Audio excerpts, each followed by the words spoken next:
पंजाब केसरी में आप सबका स्वागत है। मैं हूं चंद्रशेखर धरनी। हमारे साथ इस वक्त राम नारायण यादव जी मौजूद हैं। पंजाब विधानसभा के एडवाइजर रहे हैं तथा हरियाणा विधानसभा में एडिशनल सेक्रेटरी के पद से सेवानिवृत्त हुए हैं। इनसे बातचीत करेंगे जो बर्निंग इशू है इस वक्त का, उसको लेकर। यादव जी, आपका स्वागत है पंजाब केसरी में। धन्यवाद जी। यादव साहब, हरियाणा ने एक दिन का जो विधानसभा सेशन बुलाया कल से, इसका क्या औचित्य नजर आता है? देखिए धनी जी, ये पंजाब ने जो अभी रेजोल्यूशन पास किया है चंडीगढ़ को पंजाब में मिलाने के लिए, और बीबीएमबी और चंडीगढ़ के जो कर्मचारियों का इशू उठाया है, उसके बारे में या उसको काउंटर करने के लिए या अपनी बात रखने के लिए ये सेशन बुलाया है। और हो सकता है कि शायद ये भी किसी इसी तरह का किसी विषय पर अपना रेजोल्यूशन ले आए। जिस तरह से इमरजेंसी सेशन बुलाया गया, एकाएक कॉल किया गया, इन परिस्थितियों के अंदर हरियाणा ने ऑलरेडी, अगर अतीत में देखें तो ऐसे कितने रेजुलेशन किए हैं जो पहले 1 नवंबर 1966 से आज तक हुए हों? देखिए, हरियाणा में ऐसे लगभग 1 दर्जन के करीब हुए हैं आज तक। सबसे पहला 1967 में जून में 8 जून 1967 को आया था और चौधरी रामलाल जी उसको लेके आए थे। उसमें उन्होंने चंडीगढ़ के साथ साथ पूरी खरड़ तहसील का जो हिंदी स्पीकिंग थी उसकी हरियाणा में मिलाने की डिमांड की थी, और वो चौधरी रिजक राम और इनके दल सिंह जी के थोड़े से सपोर्ट से और उनके उसमें अमेंडमेंट लाने के बाद में उसको विधानसभा ने पास किया था और वो पारित हुआ था उसके बाद में कई दफ़े क्षेत्रीय इशू भी और एसवाईएल का इशू भी ये उठते रहे, और हरियाणा ने तो हरियाणा हाई कोर्ट अलग बनाने की भी डिमांड कर रखी है। अगर चर्चा की जाए, चंडीगढ़ का मुद्दा हो या एसआईएल का मुद्दा हो, अलग राजधानी का मुद्दा हो या हिंदी भाषी के क्षेत्रों का मुद्दा हो, अलग हाई कोर्ट का मुद्दा हो जिसका आप जिक्र कर रहे हैं, रेजुलेशन प्रमुख रूप से कौन कौन से हरियाणा सरकार ने किए हैं? देखिए, हरियाणा ने ये क्षेत्रीय भी किए हैं, चंडीगढ़ के और खरड़ के भी, और सबसे ज़्यादा एसवाईएल के ऊपर किए हैं। एसवाईएल के पानी के ऊपर, हाई कोर्ट के ऊपर किए हैं। मेन तो ये 3 रेजोल्यूशन की हैं। वैसे अगर रेजोल्यूशन देखें, जहाँ रेजोल्यूशन 3 तरह के होते हैं, स्टैचू रेजोल्यूशन जो करने ही पास होते हैं कि जैसे किसी अमेंडमेंट का अप्रूवल करनी होती है। दूसरा होता है ऑफिशियल रेजोल्यूशन यानी कि गवर्नमेंट का रेजोल्यूशन, और थर्ड होता है प्राइवेट मेंबर्स। तो हमारे प्राइवेट मेंबर्स रेजोल्यूशन करीब 150 आए, जैसे भी अभी मैंने रामलाल जी का बताया था, वो प्राइवेट मेंबर्स था लेकिन पूरे हाउस ने उसको एक्सेप्ट किया था। ऑफिशियल रेजोल्यूशंस भी 150-200 के करीब अभी तक आ चुके हैं पूरे विभिन्न डिफरेंट मैटर पर, लेकिन इस पर इन इश्यूज़ पर लगभग 1 दर्जन आए हैं। पंजाब ने कितने अभी तक ऐसे रेजुलेशन विधानसभा के माध्यम से हरियाणा के खिलाफ किए हैं और किन किन मुद्दों पर किए हैं? देखिए, पंजाब का जैसे सुनने में आया, वहाँ मैंने सर्विस की है लेकिन मैंने रिसर्च वहाँ के काम की नहीं की, लेकिन साथ वो बताते हैं, साथ आए हैं।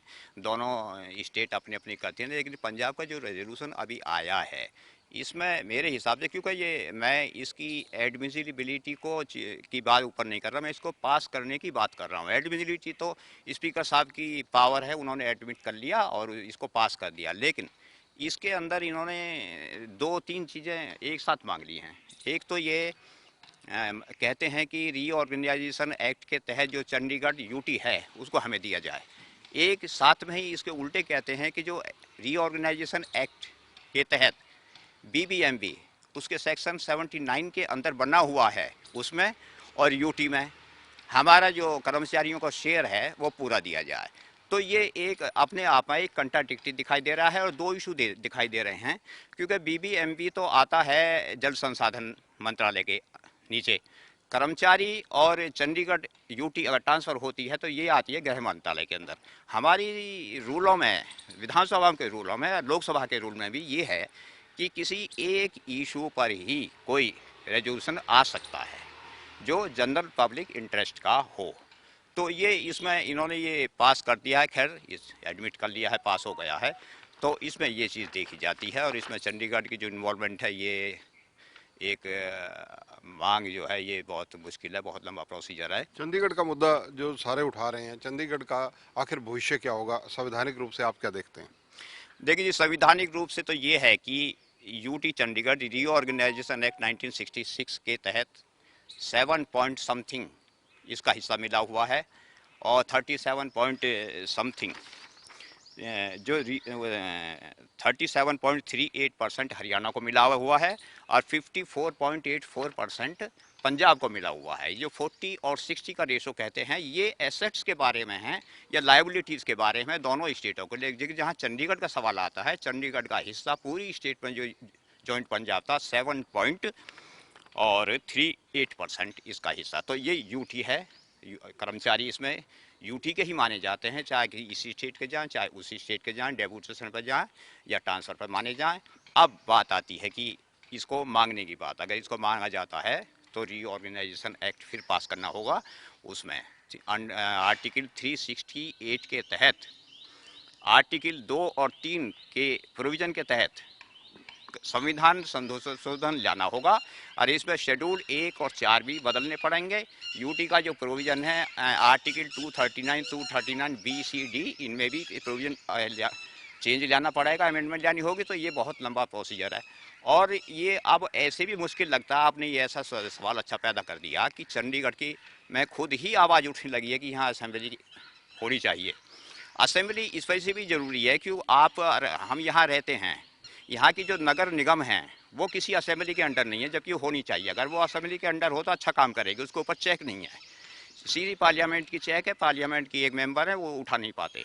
तो मुझे लगता है कि आज नहीं तो कल, जैसे दोनों स्टेट डिमांड कर रही हैं, चंडीगढ़ एक बड़ी यूटी बन जाएगी और जो खरड़ पुरानी तहसील है, अम्बाला को छोड़कर, रोपड़ को छोड़ के, शायद ये एक छोटी ऐसी असेंबली बनने का 10-20 साल में आवाज़ उठने लगेगी लोगों की अभी, या 10-20 साल में ऐसी कोई असेंबली यूटी बन जाएगी। अब तो हिमाचल ने भी दावा करना शुरू कर दिया कि यूटी पर 7% उनका भी हक है। नहीं, यूटी हिमाचल का नहीं है। हिमाचल ये जो सेक्शन 2 में जो मैंने अभी आपको परसेंटेज बताई है, ये हरियाणा पंजाब की पॉपुलेशन रेशो के हिसाब से हुई थी। जो हिमाचल प्रदेश को है उसको तो ट्रांसफर्ड टेरिटरी मान लिया गया है। जो टेरिटरी उनको दे दी गई थी, उनको दे दी गई है, उससे ज़्यादा उनकी नहीं बनती है। जो ये रेजुलेशन लाए जाते हैं विधानसभा में, पास भी हो जाते हैं, जो सरकारें होती हैं वो लाती भी हैं, 7 के करीब पंजाब में और 1 दर्जन के करीब अतीत में हरियाणा में हो चुके हैं। इनका सेंटर में जाकर केंद्रीय स्तर पर, राष्ट्रपति स्तर पर हशर क्या होता है? हाँ, ये भी आपने सवाल अच्छा पूछा। रेजोल्यूशन एक रिकमेंडेटरी चीज़ होती है, ये मैंडेटरी नहीं होती, यानी कि आदेशात्मक नहीं होती। ये सिर्फ मतलब रिकमेंड की होती है कि इसको हम रिकमेंड करते हैं। अब ये उस